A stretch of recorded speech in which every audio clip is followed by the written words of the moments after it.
പൊതുകരാറിലടക്കം മുസ്ലിം വിഭാഗത്തിന് 4% സംവരണം നൽകുന്ന ബില്ല് കഴിഞ്ഞ ദിവസം കർണാടക സർക്കാർ പാസാക്കിയിരുന്നു. KTPP നിയമ ഭേദഗതി വരുത്തിക്കൊണ്ടാണ് ഈ ബില്ല് പാസാക്കി എടുത്തത്. അതായത് മറ്റു പിന്നോക്ക വിഭാഗങ്ങൾക്ക് നൽകുന്ന സംവരണം, OBC സംവരണത്തിലെ കാറ്റഗറി 2 പ്രകാരം ഉള്ള വകുപ്പുകളിൽ ഈ മുസ്ലിം വിഭാഗത്തെ കയറ്റിക്കൊണ്ടാണ് ഇങ്ങനെ ഒരു ബില്ല് പാസാക്കിയത്. പൊതുകരാറിലടക്കമാണ് ഈ സംവരണം ഇപ്പോൾ അവിടെ അംഗീകരിച്ച് ബിൽ പാസാക്കിയിരിക്കുന്നത്. എന്നാൽ ഇതിനെതിരെയുള്ള ചർച്ച രാജ്യസഭയിൽ ചൂടുപിടിക്കുകയായിരുന്നു. ഇതൊരു തരത്തിലും അംഗീകരിക്കാൻ കഴിയില്ല എന്ന് BJP പറഞ്ഞു. പിന്നീട് ടൈംസ് നൗ 2025 സബ്മിറ്റിൽ പങ്കെടുത്ത അമിത്ഷാ പറഞ്ഞത് മതത്തിൻ്റെ അടിസ്ഥാനത്തിലുള്ള സംവരണത്തെ തങ്ങൾ എക്കാലവും എതിർക്കുക തന്നെ ചെയ്യും. കാരണം ഇന്ത്യൻ ഭരണഘടന തന്നെ അത് അനുവദിക്കുന്നില്ല. ഇത് കോടതിയിൽ ചെല്ലുമ്പോൾ സ്വാഭാവികമായി തന്നെ തള്ളിപ്പോവുക തന്നെ ചെയ്യും എന്ന് അമിത്ഷാ പറഞ്ഞു. അമിത്ഷായുടെ വാക്കുകളിലേക്ക് कोर्ट में जाने के अलावे भी कई रास्ते हैं और जब पॉलिटिकल पार्टियां कोर्ट जाती है, इससे ज्यादा अच्छी बात है कि जिनका अधिकार मारा जाता है वो कोर्ट में जाए.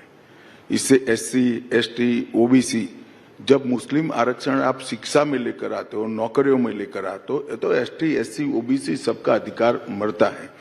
और जब 4% आरक्षण कॉन्ट्रैक्ट में लेकर आता हूं तो पूरे राज्य का अधिकार का हानि होता है, क्योंकि फिर बड़े रेट से भी जो टेंडर डालेगा उसको ठेका देना पड़ेगा, कॉन्ट्रैक्ट देना पड़ेगा, क्योंकि वो भरने वाला मुसलमान है. मैं तो आज के कार्यक्रम के माध्यम से पूरे देश की जनता को पूछना चाहता हूं कि कांग्रेस पार्टी की पॉलिसी है कि कॉन्ट्रैक्टरों में 4% मुसलमानों को कॉन्ट्रैक्ट दिया जाए.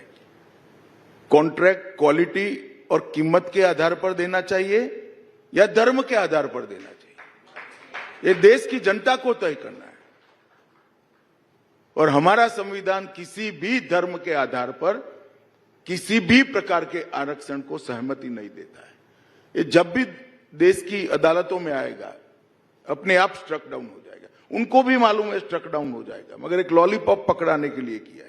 വോട്ട് ബാങ്കിന് വേണ്ടി മതത്തിൻ്റെ അടിസ്ഥാനത്തിൽ കരാർ നൽകാനാണ് കോൺഗ്രസിൻ്റെ ശ്രമം. എന്നാൽ കരാറുകൾ നൽകേണ്ടത് മതത്തിൻ്റെ അടിസ്ഥാനത്തിലല്ല, ഗുണനിലവാരത്തിൻ്റെയും വിലയുടെയും അടിസ്ഥാനത്തിലാണ്.